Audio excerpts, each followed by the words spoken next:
Assalamualaikum warahmatullahi wabarakatuh.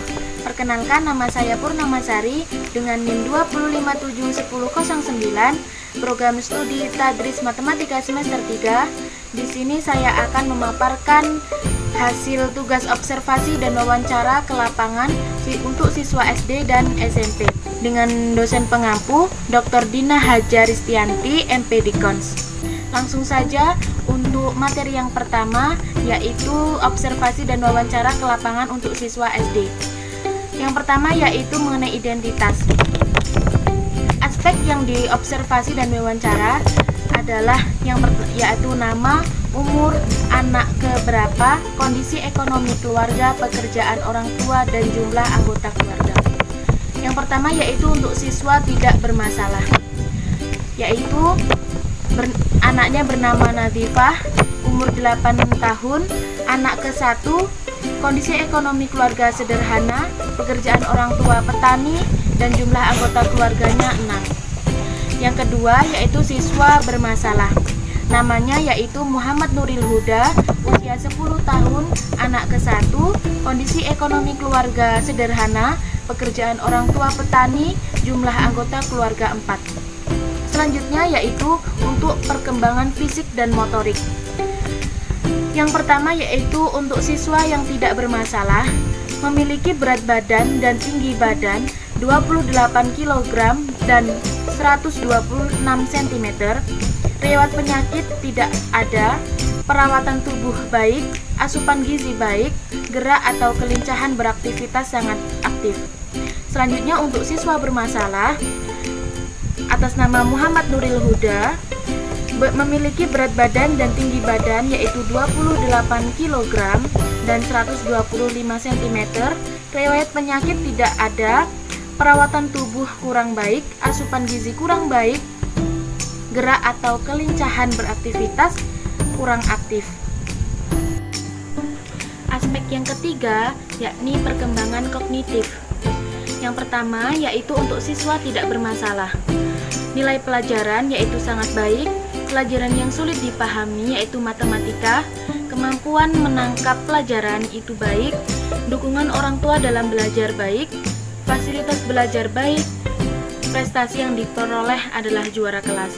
Sedangkan untuk siswa bermasalah, nilai pelajarannya kurang baik, pelajaran yang sulit dipahami matematika, kemampuan menangkap pelajaran kurang baik, dukungan orang tua dalam belajar kurang baik, fasilitas belajar cukup baik, dan prestasi yang diperoleh tidak ada.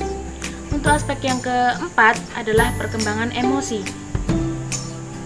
Yang pertama yaitu untuk siswa yang tidak bermasalah, emosi yang paling dominan tampak pada siswa itu bahagia, kondisi emosi saat berada dengan teman-teman itu bahagia, kondisi emosi saat bersama anggota keluarga bahagia, kondisi emosi saat belajar bersemangat, dan kondisi emosi yang diperlihatkan oleh keluarga atau orang tua itu bahagia penuh kasih sayang. Sedangkan untuk siswa yang bermasalah, emosi yang paling dominan tampak pada siswa itu marah, sedih, dan lainnya. Untuk kondisi emosi saat berada dengan teman-teman kurang bahagia, kondisi emosi saat bersama anggota keluarga itu marah, kondisi emosi saat belajar kurang bahagia, dan kondisi emosi yang diperlihatkan oleh keluarga atau orang tua itu marah. Aspek yang kelima yakni perkembangan sosial. Yang pertama untuk siswa tidak bermasalah, hubungan siswa dengan teman di kelas itu sangat baik, hubungan siswa dengan guru sangat baik, hubungan siswa dengan orang tua sangat baik, hubungan siswa dengan anggota keluarga lain itu baik, hubungan siswa dengan teman sebaya di luar sekolah maupun di kelas itu sangat baik. Sedangkan untuk siswa yang bermasalah, hubungan siswa dengan teman di kelas itu kurang baik, hubungan siswa dengan guru kurang baik, hubungan siswa dengan orang tua kurang baik, hubungan siswa dengan anggota keluarga lain kurang baik, dan hubungan siswa dengan teman sebaya di luar sekolah atau di kelas itu juga kurang baik. Selanjutnya aspek yang keenam itu adalah perkembangan religi. Yang pertama, untuk siswa yang tidak bermasalah, kondisi pemahaman agama siswa itu baik, pelaksanaan ibadah harian siswa baik, kondisi ibadah orang tua baik, kondisi ibadah lingkungan tempat tinggal cukup baik, dan kondisi teman sebaya dalam beribadah kurang baik. Sedangkan untuk siswa yang bermasalah, kondisi pemahaman agama siswa kurang baik, pelaksanaan ibadah harian siswa kurang baik, kondisi ibadah orang tua kurang baik, kondisi ibadah lingkungan tempat tinggal kurang baik, dan dukungan teman sebaya dalam beribadah juga kurang baik. Sehingga dapat disimpulkan untuk siswa yang tidak bermasalah atas nama Nazifah, dari observasi ini bahwa kondisi dari Nazifah cukup baik, dapat dilihat dari perkembangan fisik dan motorik, kognitif, emosi, sosial, dan religi itu sangat mendukung, dikarenakan kondisi keluarga mendukung Nazifah untuk selalu berprestasi tapi tidak menekankan suatu kehendak pada anak. Jadi anak tersebut bisa tumbuh dengan baik.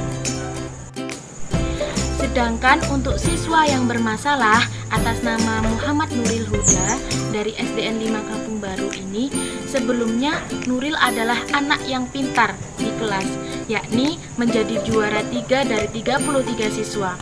Namun dengan kondisi keluarga yang memiliki cara mendidik anak yang kurang baik, yakni memberikan penekanan-penekanan pada anak, baik dari segi kebebasan anak untuk bermain dengan anak sebaya, dari segi asupan gizi yang dibatasi, sedangkan menuntut pada anak supaya selalu menjadi juara 1 di kelas dengan cara-cara yang kurang baik. Sehingga karena sebab penekanan tersebut, Nuril mengalami penurunan kemampuan akademik. Yang semula mendapatkan juara 3 dari 33 siswa, sekarang Nuril hanya masuk peringkat 15 besar dari 33 siswa. Adapun permasalahan-permasalahan yang tampak pada diri Nuril diantaranya yaitu yang pertama untuk perkembangan fisik dan motorik bisa dilihat dari segi perawatan tubuh, asupan gizi yang kurang dikarenakan orang tuanya sangat mementingkan kekayaan daripada kondisi anak sehingga mempengaruhi gerak atau kelincahan dalam beraktivitas. Yang kedua yaitu perkembangan kognitif. Dari perkembangan kognitif ini, kondisi anak sebenarnya baik, namun karena dampak dari sikap orang tuanya yang kurang baik sehingga perkembangan kognitif anak menurun. Yang ketiga yaitu kondisi perkembangan emosi. Kondisi emosi anak kurang baik karena hubungan anak dengan orang tua kurang baik, dan di sini anak mendapat tekanan dari orang tua yang mengharuskan anak selalu mendapat juara 1 dan anak selalu diberikan kekerasan setiap hari sehingga anak menjadi trauma. Yang keempat yaitu untuk perkembangan sosial. Untuk hubungan siswa dengan teman sebaya di luar sekolah atau kelas dan hubungan dengan orang tua itu kurang baik karena orang tua membatasi pergaulan anak dengan teman sebaya sehingga anak tersebut kurang bersosialisasi. Yang kelima adalah perkembangan religi. Perkembangan religi anak tidak mendukung karena perkembangan religi anak tidak mendukung karena dari segi kondisi apapun anak tidak mendapat dukungan dalam beribadah. Dapat disimpulkan bahwa masalah yang terjadi pada Nuril ada pada orang tuanya dan di dalamnya selalu ada penekanan dan kekerasan pada anak sehingga kondisi dari anak ini menjadi buruk dan akibatnya nilai yang awalnya sangat baik menjadi turun dan Nuril juga memiliki perkembangan tubuh yang kurang bagus karena asupan gizi yang kurang baik sehingga di sini tugas kita sebagai guru dalam mengatasi masalah anak adalah dengan cara menyampaikan kepada orang tua Nuril agar cara mendidik yang dilakukan orang tuanya kepada anaknya adalah kurang benar dan harus diubah sikapnya agar pertumbuhan dan prestasi anak menjadi membaik kembali. Selanjutnya adalah observasi dan wawancara ke lapangan untuk siswa SMP. Yang pertama yaitu identitas. Untuk siswa yang tidak bermasalah atas nama Nurjannah dengan usia 14 tahun, anak kedua, kondisi ekonomi keluarga sederhana, pekerjaan orang tua petani dan jumlah anggota keluarga 4. Sedangkan untuk siswa yang bermasalah atas nama Ulinul Karimah, umur 15 tahun, anak ke-1, kondisi ekonomi keluarga sederhana, pekerjaan orang tua petani dan jumlah anggota keluarga 4 orang. Selanjutnya adalah untuk perkembangan fisik dan motorik. Yang pertama, untuk siswa yang tidak bermasalah itu memiliki berat badan dan tinggi badan 42 kg dan 140 cm, riwayat penyakit itu tidak ada, perawatan tubuh baik, asupan gizi baik, gerak atau kelincahan beraktivitas itu sangat aktif. Sedangkan untuk siswa yang bermasalah itu memiliki berat badan dan tinggi badan 35 kg dengan tinggi badan 130 cm, riwayat penyakit itu tifus, perawatan tubuh kurang baik, asupan gizi kurang baik, gerak atau kelincahan beraktivitas juga kurang baik. Selanjutnya untuk aspek yang ketiga, yaitu perkembangan kognitif.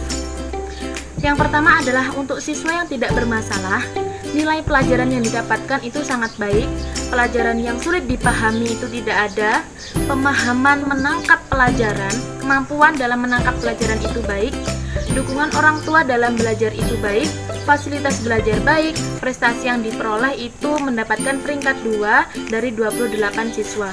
Sedangkan untuk siswa yang bermasalah, nilai pelajaran yang didapatkan itu kurang baik. Pelajaran yang sulit dipahami itu matematika, bahasa Arab, dan juga bahasa Inggris.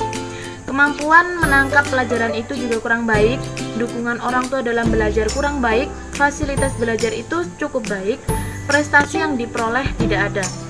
Selanjutnya untuk aspek yang keempat, yaitu perkembangan emosi. Yang pertama untuk siswa yang tidak bermasalah, emosi yang paling dominan tampak pada siswa itu adalah bahagia.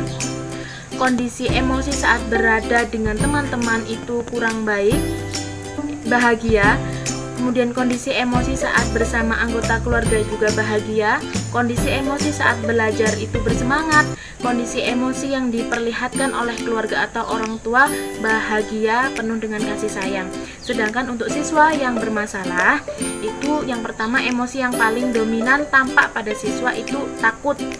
Kemudian kondisi emosi saat berada dengan teman-teman itu cemas. Kondisi emosi saat bersama anggota keluarga itu bahagia. Kondisi emosi saat belajar itu cemas. Dan kondisi emosi yang diperlihatkan oleh keluarga atau guru itu kasih sayang. Selanjutnya untuk aspek yang kelima, yaitu perkembangan sosial. Yang pertama adalah siswa yang tidak bermasalah. Hubungan siswa dengan teman di kelas, kemudian hubungan siswa dengan guru, hubungan siswa dengan orang tua, hubungan siswa dengan anggota keluarga lain, dan juga hubungan siswa dengan teman sebaya di luar sekolah ataupun di kelas itu sangat baik. Sedangkan untuk siswa yang bermasalah, itu hubungan siswa dengan teman di kelas, hubungan siswa dengan teman di kelas, hubungan siswa dengan guru, hubungan siswa dengan orang tua, hubungan siswa dengan anggota keluarga lain, hubungan siswa dengan teman sebaya di luar sekolah atau kelas itu kurang baik. Sedangkan untuk aspek yang keenam itu adalah perkembangan religi. Yang pertama untuk siswa yang tidak bermasalah. Kondisi pemahaman agama siswa, pelaksanaan ibadah harian siswa, kondisi ibadah orang tua, kondisi ibadah lingkungan tempat tinggal, dukungan teman sebaya dalam beribadah itu sangat baik. Kemudian untuk siswa yang bermasalah, itu kondisi pemahaman agama siswa baik, pelaksanaan ibadah harian siswa baik, kondisi ibadah orang tua itu baik, kondisi ibadah lingkungan tempat tinggal itu kurang baik, dan dukungan teman sebaya dalam beribadah juga kurang baik.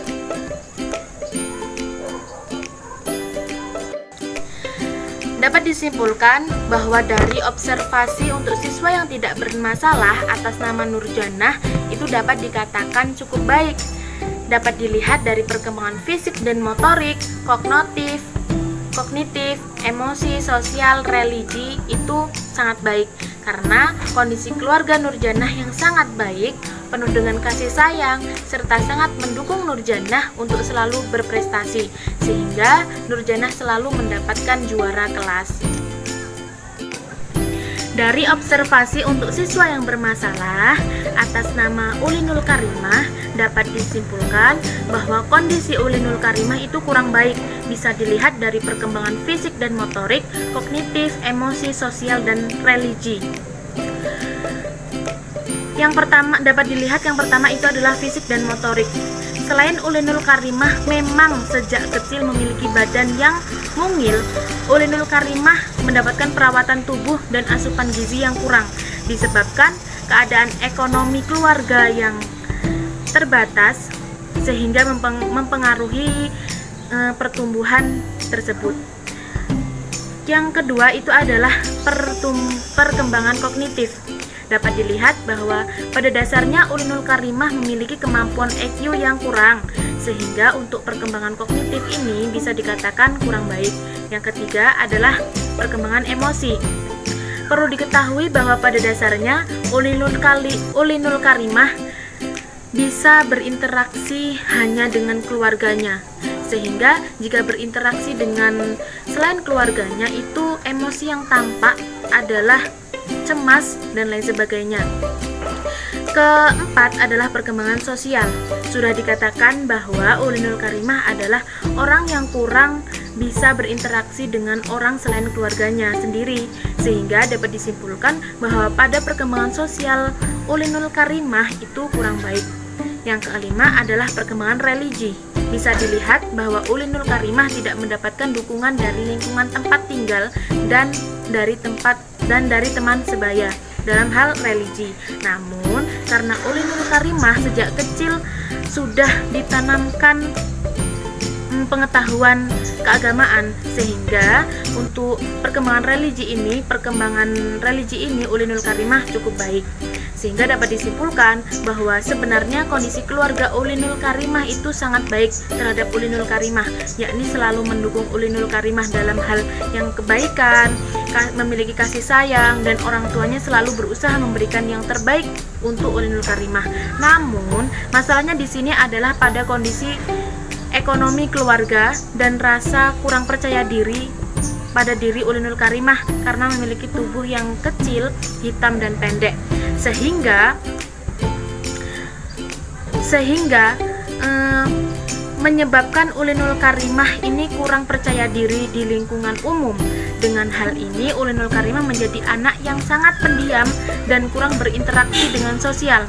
Dengan sikap yang dimiliki Ulinul Karimah yang seperti ini, menyebabkan Ulinul Karimah menjadi bahan bulian teman-temannya. Oleh karena itu, tugas kita sebagai orang tua adalah yang pertama, jika memang ada rezeki yang lebih dari cukup, hendaknya kita membantu perekonomian keluarga Ulinul Karimah. Yang kedua adalah mendekati Ulinul Karimah dengan cara mengajak berbicara dan menasehati Ulinul Karimah supaya bisa menjadi orang yang percaya diri dengan anugerah yang telah diberikan oleh Allah Subhanahu wa taala. Dan juga kita menasihati teman-teman Ulinul Karimah supaya tidak mengejek ataupun membuli temannya sendiri. Sekian pemaparan dari tugas observasi dan wawancara ke lapangan untuk siswa SD dan SMP. Kurang lebihnya mohon maaf. Wassalamualaikum warahmatullahi wabarakatuh.